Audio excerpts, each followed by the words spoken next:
ज़ोया अब रूपनगर की नई गुलाब वाली बन चुकी थी। उसके बनाए गुलाब जल की मांग अब सिर्फ गांव में नहीं, शहरों में भी होने लगी थी। लेकिन वो जानती थी कि ये गुलाब जल केवल व्यापार नहीं, एक सेवा है। दिलों को जोड़ने और टूटे रिश्ते को सहेजने की।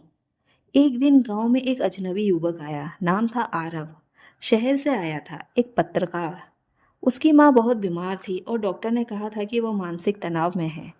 आरव को किसी ने बताया था कि रूपनगर का गुलाब जल मन को शांति देता है। वह जोया के पास आया, थोड़े संदेह और थोड़े विश्वास के साथ।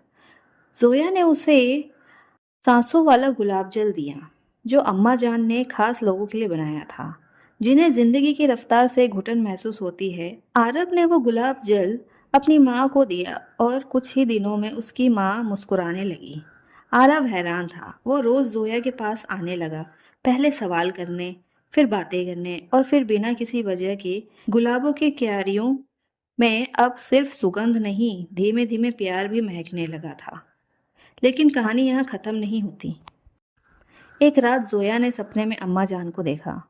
उन्होंने कहा, जोया, अब वक्त है कि गुलाब जल को एक और रंग दो, ऐसा जो टूटे रिश्तों को जोड़ सके। दुनिया सिर्फ चेहरे की सुंदरता नहीं, दिल की सच्चाई भी तरस रही है।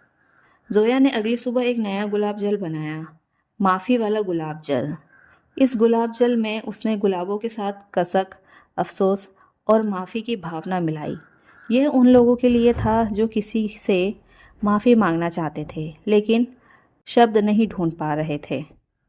बस एक बूंद भेज दी जाती और सामने वाला इंसान खुद ही सच्चाई महसूस कर लेता। अब जोया सिर्फ गुलाब जल नहीं बन रही थी, वह टूटे दिलों की महरम बन चुकी थी।